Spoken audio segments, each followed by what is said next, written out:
All right, guys. Just a couple things before I start. One is I want to let you know it's a real privilege and an honor to talk to you guys. You know, you're giving me some time, and I really appreciate that. And I don't take that lightly at all. The other thing is that I used to think there were two types of conferences. And there was a type of conference where they like bash you over the head and they try to sell you something. And then there's a conference where they like teach you things and talk about real things. And I was always like Rockstars is that. And I'm sorry, I realized that there's a third type. And that's where people share real things. Last night, some guy shared some stuff that was very real. And we all have failures and insecurities. I wore these pants yesterday. I forgot to pack a belt, and I hate this shirt a lot. And as I was putting it on, I didn't realize, like, why do I have a shirt that I hate? But they shared some real things, and they know who they are. And I actually told one guy, like, I had a growth moment last night. And I really appreciate that. The last thing is, I want to talk about two things that Eric was talking about, and I will forget. And so it was on-page optimization and topical trust flow. So if you guys can remind me at the end, I would just like to touch on a couple points, because what he said was amazing. That's what's really great. Like, did you think he was holding anything back? No. Not at all. Who are we talking about? Eric. Oh, Eric. Yeah. Well, everybody. That's the thing. Yeah. Is anybody holding anything back? Not here. No. So you guys are the best, and I'm serious about that. So to start, my name is Kyle Roof. My firm is called High Voltage SEO. I do SEO all day, every day. And I'm going to tell you a little story about a guy named Sir Isaac Newton. Let's see if this works. Is he one of your clients? There we go. So you might know Isaac from his big hits, gravity, laws of motion, calculus. But before Isaac was doing that, he was hitting the British aristocracy party scene in the 1660s. Yeah, he was doing SEO. He wasn't doing SEO. It was the 1600s. He's a good-looking guy, tall, he's got the hair, and super smart. And by all accounts, he was a complete asshole. The purpose of these parties was that you would go and you could talk to people of the opposite sex, and he would go in and he would just monopolize the whole situation. He'd be going, science, science, science, and the ladies are loving it, and he's like, science is the greatest thing of all time. I'm kind of inventing it right now. And he's like, and science can do everything. And he's like, and science can measure everything. And that's an important point, because if you can quantify something, you can qualify it. And if you can do that, then you can learn about it. So at one particular party, he's doing his regular thing, science, science, science. And there's this baron in the corner. And this guy just had it up to here. And he's like the classic villain. He's got the cape, you know, he's got the greasy hair. Exactly. He's got the, you know, the long stem cigarette. And he goes up like, Newton, I'm tired of you. I'm tired of your science. Science can't do everything you're saying to do. It can't measure everything. Like, yes, it can. No, it can't. Prove it. Make me. So they make a bet. And we don't know what that is, but apparently it's pretty bad, because people like walking up there like, Isaac, look. Dude, you can back out. We've been drinking. It's a party. and he's like, don't sweat it, guys. I got this little thing called the scientific method. So the baron goes to his guys, and they're in the corner, they're talking. He comes back, and he goes, okay. And he takes a long drag on his cigarette, and he blows out the smoke, and he's like, science cannot measure the weight of smoke. Pin drop. People are like, oh my God. So the terms of it are, Isaac has to the next party, which is next month, he's got 30 days to figure out how to weigh smoke. Isaac's like, don't worry guys, I'm on this. And he goes. So 30 days go by, nobody's seen Isaac.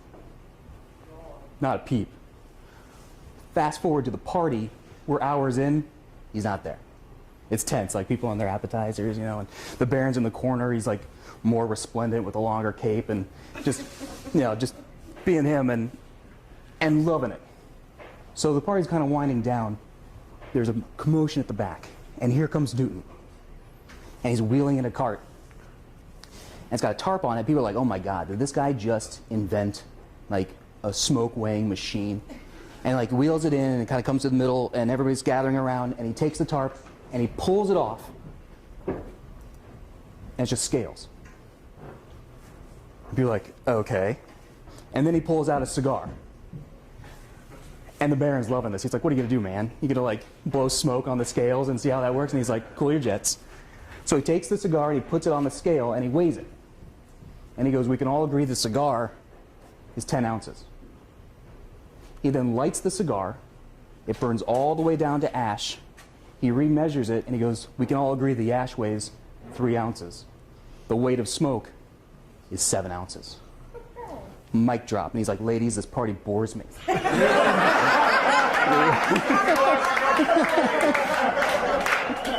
So there are 2 morals to the story. Moral number 1 is Isaac Newton will take your ladies because he can. And number 2 is everything is measurable if you think about it the right way. You guys are a sharp crowd, so we're going to the SEO is weighing smoke. So, so I'm calling this the weight of smoke. The difference between an SEO enthusiast and an SEO pro is that the enthusiast tells you something they just read in Moz, and the pro tells you something they just tested. That's the biggest thing. So I first heard the Isaac Newton story when I was in college, and I majored in psychology. And I didn't do like counseling, I did experimental and research psychology. And it was always, the idea of is if you have a new idea on something you want to measure, the analogy is you're trying to measure the weight of smoke. And I really took that kind of lesson in my life, the idea of you can figure things out, you just have to think about it the right way. And I took that into, I was a trial attorney for about 5 years, and the same kind of concepts. You have to try to figure things out, and you're trying to weigh smoke and everything. And then it really has helped me in SEO, taking those concepts, and you just have to think about it all the right way. So, what is science? Science is the intellectual and practical activity encompassing the systematic study of the structure and the behavior of physical nature, of the physical and natural world through observation and experiment. What I'm really happy to tell you guys today is that you're all scientists. You know, when people ask you what you do, you are a scientist, yeah. People ask you what you do, you might say search and observation. You guys tell them, no, I'm a scientist. And just leave it at that, because this is actually what we do all day. When we're trying to figure things out about SEO, we're making observations and we're testing it and we're figuring it out. We are scientists. And it's an empowering idea, because you think like SEO's in this little weird corner, you know, we're doing kind of things that people don't understand, but you're actually a scientist. Since we're scientists, we need to think about the scientific method. What that starts with is you need to make an observation. So you see something, you know, you've got a site, something happens, you're like, huh, that's interesting. You want to form a hypothesis. Why did that happen? You then want to gather data, so you want to test it. And then after you test it, you want to analyze and critique the data, and that's an important point. Because even if you did something and it proves what you thought, that doesn't mean it's right. You want to critique what you're doing. You want to refine, alter, and retest your hypothesis, and that's part of the process, is going through the hypothesis. So you gather data and you analyze, and you go back through it, and then you want to develop a theory. Once you feel good about it, then you've got some knowledge. So a very simple experiment structure is that you need a control group and a test group. You want to eliminate variables, and you want to keep accurate records. But a control group and a test group, a control group is the group that nothing's happening to. And then the test group is where you do something to it, and you can compare the two. Variables are things that can change. And the idea is that you want to be able to refine things down to one point or one thing that you can test, and then you know if that's a factor or not, or if it's doing anything. So, how to set up test in SEO. You want to start with a fake keyword. I use like fakekeyword.com or anything, it doesn't really matter. But the goal is to find a word that doesn't exist in Google's database. And the reason that we're doing that is then we're not competing against anybody else. So that we know when we see ranking results, it actually shows something real. So what you're going to want to do is you'll see something like this. So this is a fake keyword that I just came up with, and you're going to say your search did not match any documents. So there's nothing in Google for that word, and now I know I can experiment with that word, and any results are mine. We're eliminating variables. We're not going up against anything. When you do your fake keyword, I recommend adding Q's and X's and K's. It takes a little bit of manipulation, because you won't get it on the first one. The first fake keyword will actually bring things up. The first fake keyword that you think looks ridiculous will actually pull up documents. You have to start adding letters to it. All right, the next thing is to get good lorem ipsum. So I use this one in particular, but they're all about the same. But something that you want to keep in mind because of the tests you may or may not be doing, you want options for paragraphs or word count, because you could be experimenting with things like that, and it's nice to have those options. Don't start with lorem ipsum. We're trying to eliminate variables, and there's actually a surprising amount of lorem ipsum on the internet, and it'll start with lorem ipsum. You want to remove that. And then like choose plain text or something like that. Don't, because you don't want to add HTML to whatever you're testing. So I use, just to show you what these things look like.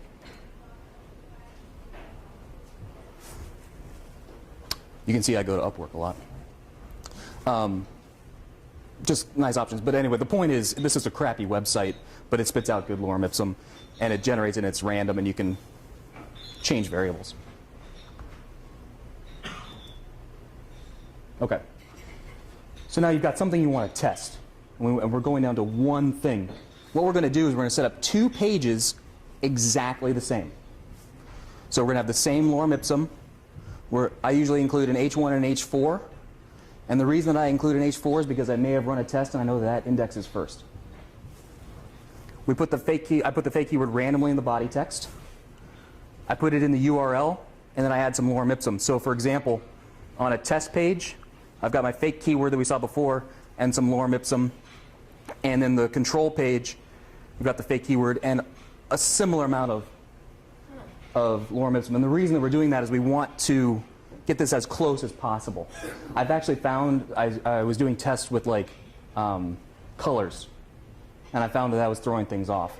And I think it might be maybe the length of the URL is my guess, because I don't think Google has a preference for red, although red seemed to win a lot for some reason. But it was a weird thing. But obviously something was going on. And that's actually part of the critique and analyze. But how I got past that was you can add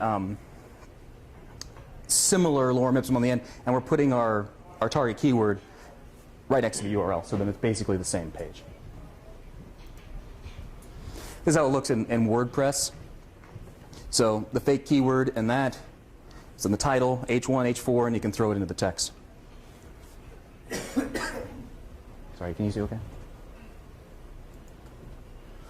In the end, we've got our control page with the lorem ipsum and the fake keyword. And we've got our test page with the lorem ipsum, the fake keyword, and the one difference. And that's the thing you're testing. You might have 9 ideas. That's 9 tests. We don't want to put things together. We're trying to get down to one variable to see what's actually happening. Does that make sense? Mm-hmm. When you say the control page and the test page, are they both branching off the same URL or 2 different primary URLs? That's a great question. So I put them on the same test site, and the reason is, and I'll talk about it a little bit later, but if you do separate domains, it turns out they can actually have, like, sites will scrape your domain, and they give you backlinks. You know those sites that say, like, what's going on this site.com? That actually is a backlink, and I've had, because the same thing with the domain is you want to set it up with a fake keyword, so it doesn't exist. It's never been a site. You actually get sites that get link juice from like these sites that scrape, and it screws up your tests. So do you block all spiders but Google? Yes and no, depending on the test. But sometimes I want to see, like, if you're testing link strength, I'll let Majestic through, because I want to see like the TF or something like that. But I do it through HD access though, because I don't want. I try to keep the test sites to as few plugins as possible, because again, that could be a factor. So then you want to wait for the page to index. You can use an indexer, like Linklicious is something that I use. If you're doing something, the exact same thing to both pages, you've eliminated a variable. So you can do the same thing to both. There's also not any kind of problems with duplicate content, because we're doing only one keyword. There are no documents in Google, so there's no penalty, or if there is a penalty, it's equal to both pages. Kind of the point on that is, whatever you do to one, you have to do to the other, unless that's the thing you're testing. Can I ask Yeah, yeah. So when you've done that in the past, and I'm assuming you're trying to get them in a perfect world and eliminate another variable, is they get indexed perfectly right at the same time, right? They almost always do. Do they really? Yeah. Have you noticed, like, have you ever seen it where in the tracker where the second one got, the one that got indexed second ranked higher than the other one? Yeah, yeah. Okay. Yeah, definitely. And that's actually something you want to watch because there are factors that index and then there are factors that rank, for sure. So what you're going to see, oh, and by the way, these are like real sites and real things I'm doing, so if you happen to see a fake keyword, don't be a dick. You know? I'm probably testing something, so if I didn't fuzz it out, please don't go because your click might alter something. Well, you just stole the name of my next course. So.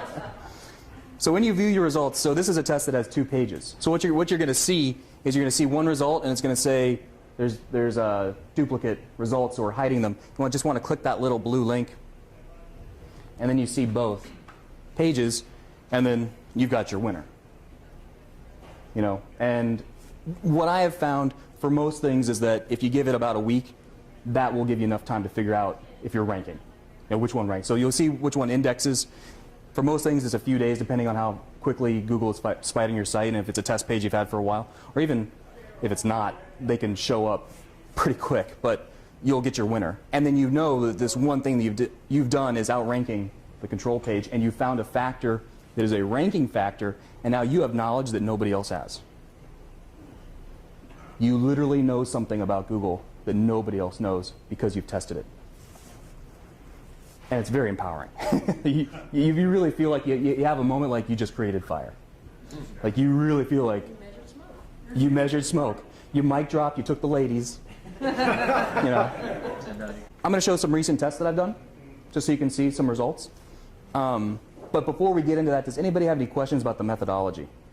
And here's what's really great about this, is that I appreciate critique.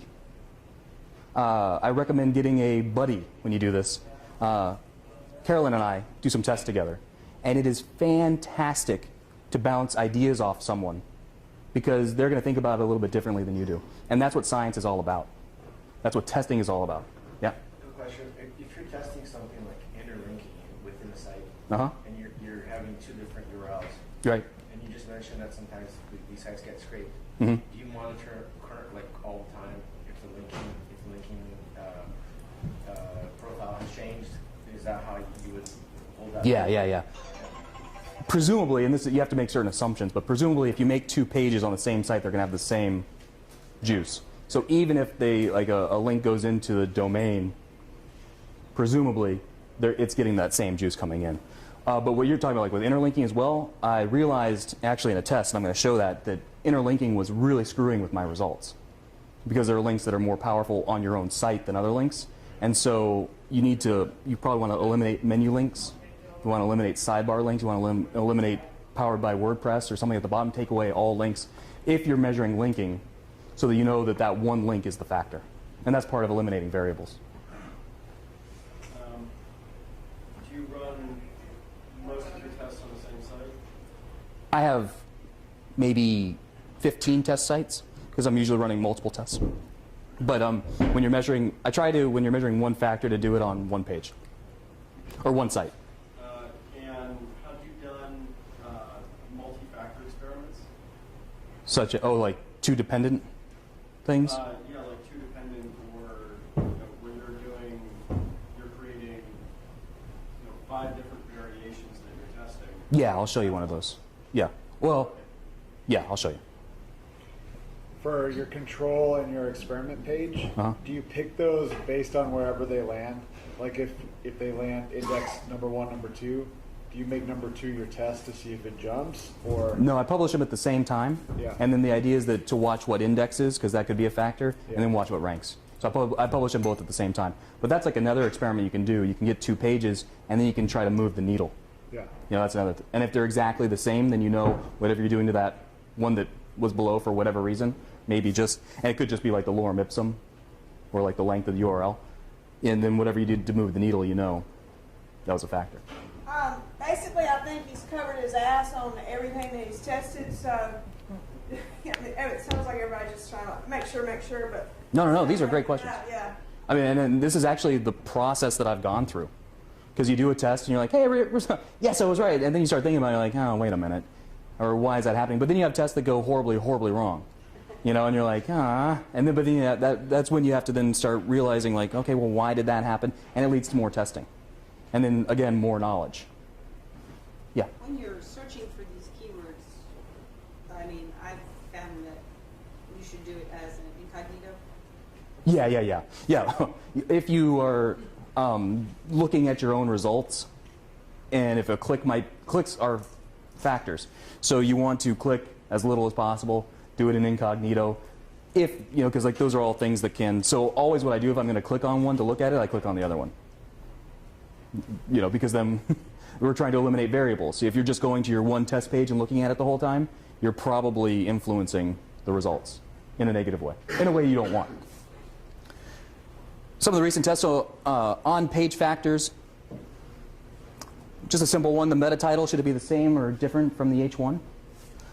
Traffic as a ranking factor, and then we're going to talk about, I think the two most important things I've done this year are website silos and schema. So remember, we're trying to be scientific about this, and so you want to form a hypothesis. Don't just run something up the flagpole, because then it's difficult to measure your results, and it's difficult to then critique the results and analyze. So if you're going to do something, and it might be run up the flagpole, actually come up with an idea of what should happen. So that's your hypothesis. So in this, on-page factors, what is the most important thing on a page? Pop quiz. How many places can you put a keyword on a page? Infinite. Yeah, if you count H1 through H4 as one thing, you've got 13 spots. So which is most important? What do you mean? So you've got meta title, meta description, meta keyword, body text, image alt, anchor link, H1, H2, H3, H4, in the URL, bold and italic. So it's not the placement of the... Like an SEO sidebar signal, footer. SEO signal placement, if you will, on page. And not talking about linking, talking about in your content or on the page, if you will. So my hypothesis for this particular one was that the H1 will be the most important, that that'll rank first. So what I did was I created 11 identical pages. They're all exactly the same. And placed the target fake keyword on each page in that SEO place. So I've got 11 pages, publish them all, and then we'll look at the results. Wow. Meta title, H3, body text, in the URL, H2, H1, H4. Wow. These are the results from 2 days ago. So this is actually like the most important on-page factors right now. What's awesome, this changes. Not significantly, but you can see changes. I'll share, by the way, my PowerPoint. Yeah. Yeah. So as a first experiment, it's a little tedious because you're creating 11 pages, but this is a fun one. I recommend doing it, and I recommend just letting it roll. Because then you always know, what is Google doing right now? What does Google love? So some of the results. The meta title is the #1 page factor. It indexed first, and it's always been first. It was the first to show up. It's always been first. It's never moved. H4 is last, but H4 was the second factor to index. So it went meta title and then the H4. And I should have taken a screenshot of that, but I was stupid and I didn't. But when you do the test, take screenshots because it might be different. The URL, keyword in the URL has always been number 3 or 4. It indexed third, and it's been right there. Meta description, meta keyword, italics, and bold have never indexed. So like when people say like, you should have like bold things, I don't know. 4 or 5 years ago. Yeah, but I mean, you still see it though. Like when people talk about like how to optimize your on page, like you should have like a certain number of bold sections. Like I love Website Auditor as a tool, but they talk about you should bold things. And in my test, I haven't gotten the bold keyword to show. The body to index, right? That's right. So wouldn't the body and the bold be the same? I don't think it is. So body plain indexed, body bold did not index. That's correct. Body italics never index. And I've been running this experiment for about 3 months. Like this particular one. And so meta description, meta keyword. Now here's another thing. So you shouldn't do meta description? No, that's stupid. You should do a meta description because you want people to click on your stuff when they see it.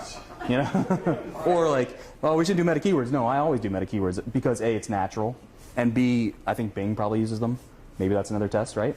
And I think AdWords uses them if you're doing that. So. Have you seen any significant changes in what's being ranked and factors that are changing? Yeah, it's hilarious because as like the things would index, it would shift. Yeah. Like H4, like I said, was number 2, Yeah. and it indexed second, and it's They all were indexed though, over the past 3 months. Any significant changes in any particular? a little flip-flopped, but more towards the bottom. The ones at the top have stayed. Yeah. Although H3, it was a month ago, H3 just powered to the top. So I think H3 is like a real factor. So when Eric was talking about do H3s, I'm like, yeah, no joke. Yeah. I know. I literally know. You know? I think Search, who was that that publishes stuff, actually reported H3s. Do they? Because they're doing the same thing. Yeah, they are. I mean, it's not it's not an accident. Now, here's the best part. This was great. You can. This is great because you know. You know. You know. It's You not know. hearsay. And that's an important point on the next test that I want to show. And I have to give a ton of credit to Carolyn on this. She was in, and I'm stealing her story, she was in a forum. And it was a flame war over what should be should you have your page title, the H1 on the page, the same as the meta title, or should they be different? And apparently it was just getting nasty and long. In my mind, that's stupid. Test it. Yeah. We'll figure it out in 3 days. So the hypothesis that she had was that they should be different. So 2 identical pages were created. We've got the control page, which has the H1 and the meta, and the test is that they're different. And the reason that's important is because this is our hypothesis. So the test page should be that, yeah. Can you ask people for us to take a vote and see, like, that way it's like... Oh yeah, what do you want? Yeah. What do you think? I agree that they should be different. That's my I think they should be different. Okay. So that's the hypothesis, right? That's the hypothesis. They should be the same. They should be the same. So she did her test. H1 meta title. She did her test. I did 3 other tests to confirm it. Every time. Every time. So that's the result in this one test. The big result is, have you guys heard about how many angels can dance on the head of a pin? In the 1200s, theologians and like philosophers were getting in flame wars over that. You know, how many angels can dance, or can 2 angels occupy the same space? And it's not that this is a trivial test. The point is that they were just opinion. And that's almost always what you see when people tell you stuff about SEO. They tell you an opinion. They tell you a heuristic, you know, a rule of thumb. Who cares about your heuristic or your rule of thumb? And there's no point in arguing about any of it. Just go test it. And then you really know. So on this, right, so you're talking about, because like obviously like when we do, everything we do is not just for an SEO benefit, but a user benefit, like click here, visit our site. Mm-hmm. How did you structure it? Was it just a single keyword in the H1 and a single keyword in the meta title, or was it like the same thing and then like you switch keywords out? Like I mean, you don't have to go into this now, but I'd be curious to know. Everything is exactly the same on the page. So like, you know, in the body, the H4 at the bottom, the body content is all the same. The only difference was the one had an H1 and the meta that were different, and the other they were exactly the same. That's the one thing that was being tested on. Have you tried that against the H3 in Meditate? I have not, but that's a great test. When you say the same, you mean different lorem ipsum? No, same lorem ipsum. 100% the same. Wouldn't that be duplicate content? So But there's no penalty because there's only 2 pages. So if there is a penalty, they both have the same page. Because we're using a keyword that is not indexed. So there are no other documents that you have to worry about. And actually, between you and me, I can't find a duplicate content penalty. And I've seen that just in these tests. I don't know that it really exists. I think, and this is opinion. I think it's a scare tactic. Don't steal people's Yeah, exactly. Don't steal, and because they want the thing that benefits the web is to have unique content, and so they really want to scare you. That's an opinion, and that's just based on all the tests that I've been running. So it's fact. That's it. And you have run tests on it. That's it. And it just helps at all. I found that this kind of fascinating when we went in to go look at Huffington Post terms of service. They said you can republish anything you publish somewhere else. They don't care. Yeah.